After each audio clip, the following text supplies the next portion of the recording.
Reactive training systems. So if we started to treat it the primary day as a game day and just building this whole microcycle around it, so the primary is our not most it's most the most important day in terms of performance. It's not the most important day in terms of like building the structural or neurostimulate or neural adaptations.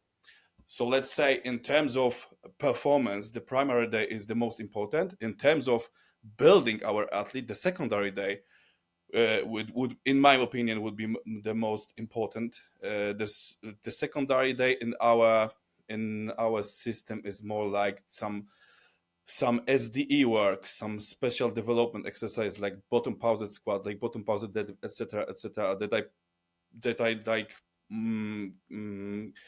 give a lot more stimuli to the weak points of the lifters, let's say lifts, and also it should work like that we of course after some time we should see the difference during the primary day. So from my standpoint, primary day is basically the let's say it's checking if the whole system is works. If the other days, like the tertiary, let's say it's for hypertrophy, the secondary is for scale, some work, some recovery work from the quaternary sessions, etc.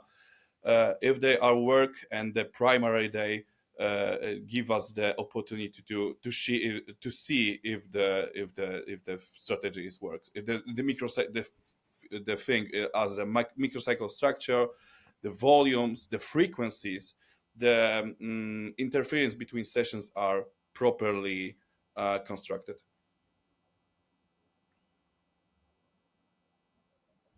Sorry, just pausing to jot down a few things, but Sure. because like I don't want to miss any of it. I think that's a interesting place to jump into the game day concept, with the primary day being mostly about kind of a testing event more than like strength development. You need to have a certain amount of like work capacity, a certain ability to do some work in order to make that possible. Yeah. Which, I mean, I guess if you're pushing through the amount of volume that we're talking about doing in a week, that's probably not the main limiting factor. So what might that primary day look like?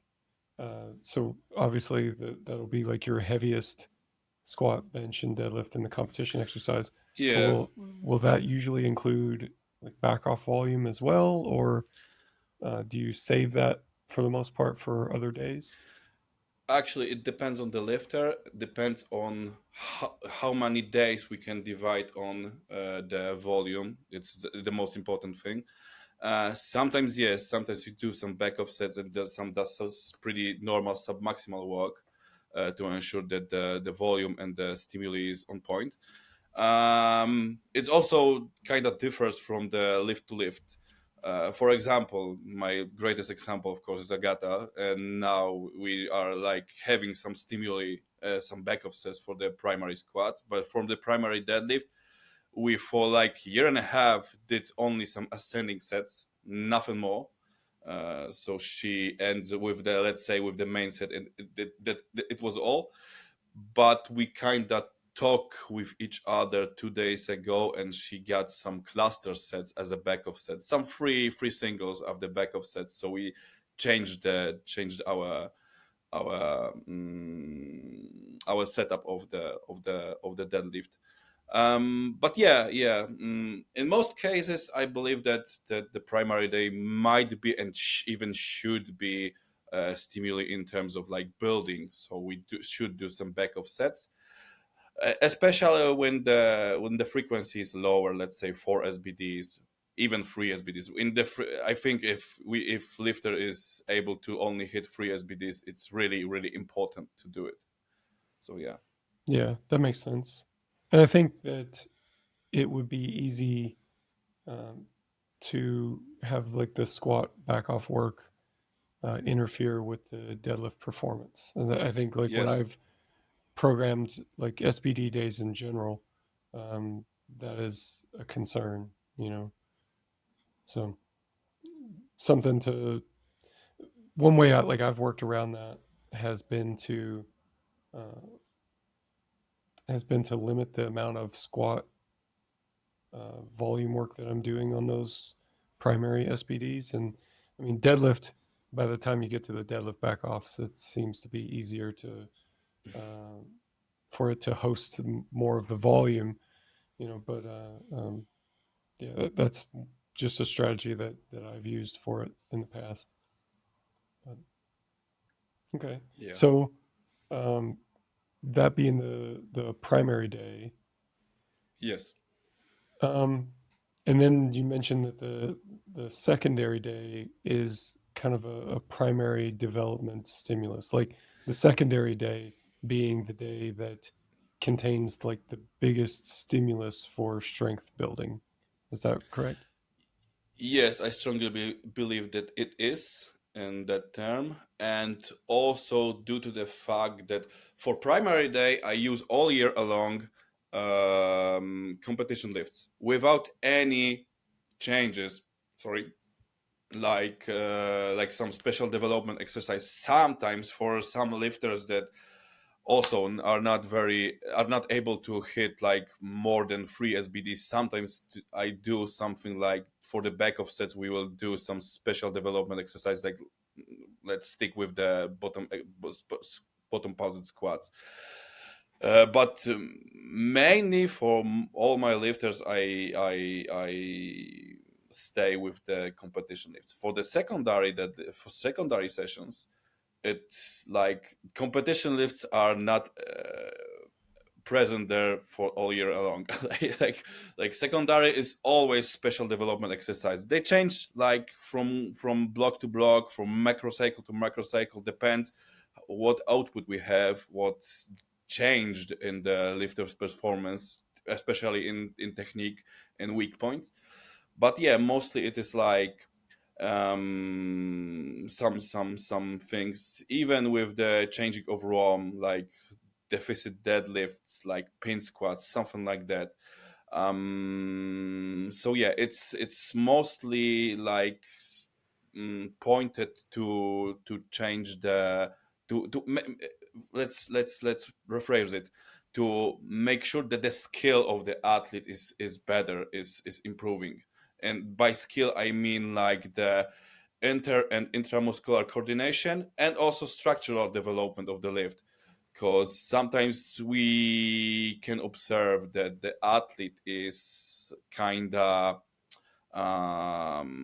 strong in terms of muscles that he used for the particular part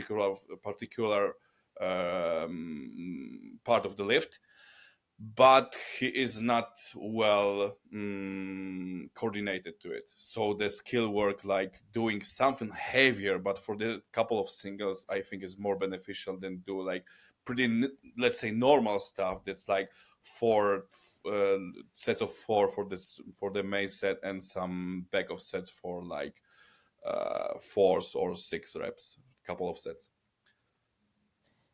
And that would be typically, if you think of volume of reps and sets, that would be the higher volume day.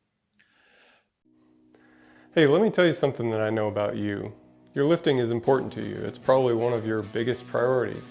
And for people like us, nothing compares to the feeling that you get when you set a new PR. That feeling of being the best that you've ever been, of doing something that you've never done before. This is what we're all after, and it's also what RTS specializes in. Getting you the absolute best program possible so that you can hit new PRs and reach your goals. We call it radically individualized training, and we're really good at it. Whether we need to account for busy schedules or equipment limitations, or precisely turn the dials and get the details of the program just right, we have the tools and the experience to guide your lifting to the next level. To us, coaching is all about leadership, relationship, and creative problem solving. A coach should be poised to help you make tough decisions about training and competing so that you can continually grow in your development. And of course, a coach should be a first-rate problem solver, especially when it comes to your training, technique, and strategy. Now, all this has to be built off of a really strong, professional coaching relationship that emphasizes trust and respect. Additionally, RTS coaches are not on an island. We have a strong network of professionals to reach out to, so if you find yourself in need of some specific expertise, say in the realm of nutrition or injury management or sports psychology, there's a deep expertise available there too. For more information, go to store.reactivetrainingsystems.com and click on coaching. That's store.reactivetrainingsystems.com, then click on coaching. Hope to see you on the team soon.